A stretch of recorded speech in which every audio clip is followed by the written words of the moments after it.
Hello అందరికీ దసరా శుభాకాంక్షలు. నవరాత్రుల్లో 3వ రోజైన ఇవాళ మన దుర్గామాత మా చంద్రఘంట అవతారంలో కనిపిస్తారు.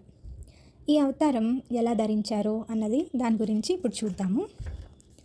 మనము ఈ 3వ రోజులో మన దుర్గామాతని చంద్రఘంట అవతారంలో చూస్తాం. ఆవిడ రూపం ఎలా ఉంటుందంటే, మన అర్ధచంద్రుడు తల మీద ఆవిడకి ఆభరణంలా అలంకరించబడి ఉంటుంది అన్నమాట. అలాగే గంట కూడా ఉంటుంది ఆవిడ రూపంలో. కానీ ఇక్కడ ఒక విషయం తెలుసుకోవాలి మనము. ముందు అవతారాలు అయిన మన పార్వతీదేవి శైలపుత్రి ఇంకా బ్రహ్మచారిణి అవతారాల్లో కనిపించారు కదా, 1 మరియు 2వ రోజులు. అప్పుడు ఆవిడ మనకి ఎంతో ప్రశాంతంగా అలా కనిపిస్తారు. కానీ ఈ అవతారంలో ఆవిడ అవతారం ఎలా ఉంటుంది అంటే, ఒక యుద్ధానికి ఎలా వెళ్ళడానికి సిద్ధంగా ఉంటారో అలా ఆయుధాలతో కనిపిస్తారనమాట. ఒకసారి ఏమైందంటే, దేవి పురాణాల్లో ఇలా చెప్పబడి ఉంటుంది. ఏంటంటే, ఒక భయంకరమైన యుద్ధ భూమిలో యుద్ధం జరుగుతూ ఉంటుంది. ఎవరెవరికి? దేవతలకి ఇంకా మహాశక్తివంతమైన అసురులకి రాజు అయిన మహిషాసురుడికి. ఇలా ఎంత ఓడించినా దేవతలు లాస్ట్కి ఓడిపోతారనమాట అసురుల చేతిలో. ఇంకా మహిషాసురుడు ఇంద్రుడి సింహాసనాన్ని ఛేదించుకొని ఇంకా దానికి అధిపతి అయిపోతారనమాట. ఇంకా ఎలా ఫీల్ అయిపోతాడంటే మహిషాసురుడు తనకంటే ఎవరు గొప్ప కాదు అనేలాగా, ఈ ప్రపంచంలో అసలు అతనికంటే ఎవరు గొప్పవాళ్ళు కాదు, ఎవరు అతన్ని ఓడించలేరు, అలా ఫీల్ అయిపోయి ఉంటారనమాట. ఇవంతా చూసిన దేవతలకి అసలు ఏం చేయాలో తోచదు. వాళ్ళు అసలు ఫుల్ హెల్ప్లెస్ అయిపోతారు. ఇంకప్పుడే ఇంకా ఇంద్రుడు ఇంకా కొంతమంది దేవతలందరూ వారికి ఎలా అయినా సహాయం కావాలనేసి మన త్రిమూర్తులైన బ్రహ్మ, విష్ణు, శివుడి దగ్గరికి వెళ్తారు. వాళ్ళు అసలు ఆ యుద్ధ భూమిలో జరిగిందంతా చెప్తారు త్రిమూర్తులకి. ఎలా ఈ స్వర్గంలోకి అసురుడైన మహిషాసురుడు ఎలా అధిపతిని చేర్చుకున్నారు అనేసి.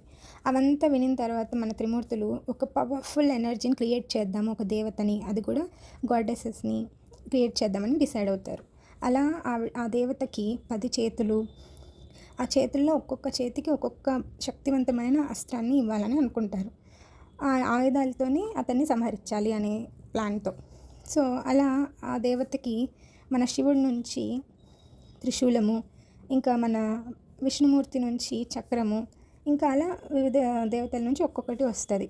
అలాగే మన ఇంద్రుడి నుంచి కూడా ఏకంగా అసలు ఇంద్రుడైతే తన వాహనమైన ఐరావతం ఏనుగుని ఇచ్చేస్తారనమాట. అలాగే తన దగ్గర ఉన్న మోస్ట్ పవర్ఫుల్ వెపన్ వజ్రాయుధం కూడా ఇచ్చేస్తారు. దాంతోపాటు గంటను కూడా ఇస్తారనమాట.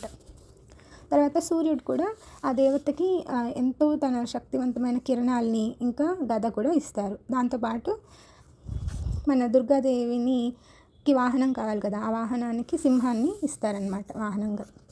ఇవన్నీ శక్తులతో ఆవిడ ఒక మోస్ట్ పవర్ఫుల్ గాడెస్ అవుతారనమాట. అవన్నీ తీసుకుని ఇంకా ఆ శక్తివంతమైన అన్ని ఆయుధాలను తీసుకుని ఆవిడ చాలా వేగంగా ఎలా అయినా అసురుడైన మహిషాసురుడిని వధించాలనేసి కోపంగా అతని సైన్యాన్ని అందరినీ కాసేపట్లోనే తన వేగవంతంతో అందరినీ సంహరించి నాశనం చేసేస్తారనమాట. అలా మనము దేవి చంద్రఘంటని ఈ అవతారంలో చూస్తామన్నమాట. ఇంకా అలా దైత్యరాజు ఇంకా అతని సైన్యంకి ఎండబడుతుంది మన చంద్రఘంటి అవతారంలో ఉన్న దుర్గాదేవితో వల్ల. ఇంకా అలా అసురుడి నుంచి రక్షించి ఇంకా దేవతలందరికీ విముక్తి కలిగిస్తారనమాట. ధర్మానికి మళ్ళీ న్యాయం జరిగేలా చేస్తారనమాట మన దుర్గామాత. అలా ఈ బ్యాటిల్ ఫీల్డ్లో గుడ్ అండ్ ఈవిల్కి మధ్య కదా జరుగుతుంది. దీంట్లో మనకి విజయం ఏం తెలుపుతుందంటే, ధర్మం పైన అధర్మం ఎలా గెలుస్తుంది అనేది చూపిస్తుంది అనమాట.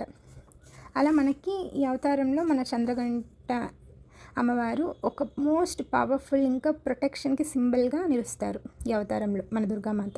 ఇది మా చంద్రఘంటి దేవి రూపంలో కనిపించిన దుర్గామాత అవతారం. ఇవాళ మనం ఈ రూపంలో మనం దుర్గాదేవిని పూజిస్తూ ఉంటాం అన్నమాట. ఇంకా రేపు ఏం అవతారం ఎత్తారు ఏంటి అనేది రేపు చూద్దాము. Thank you.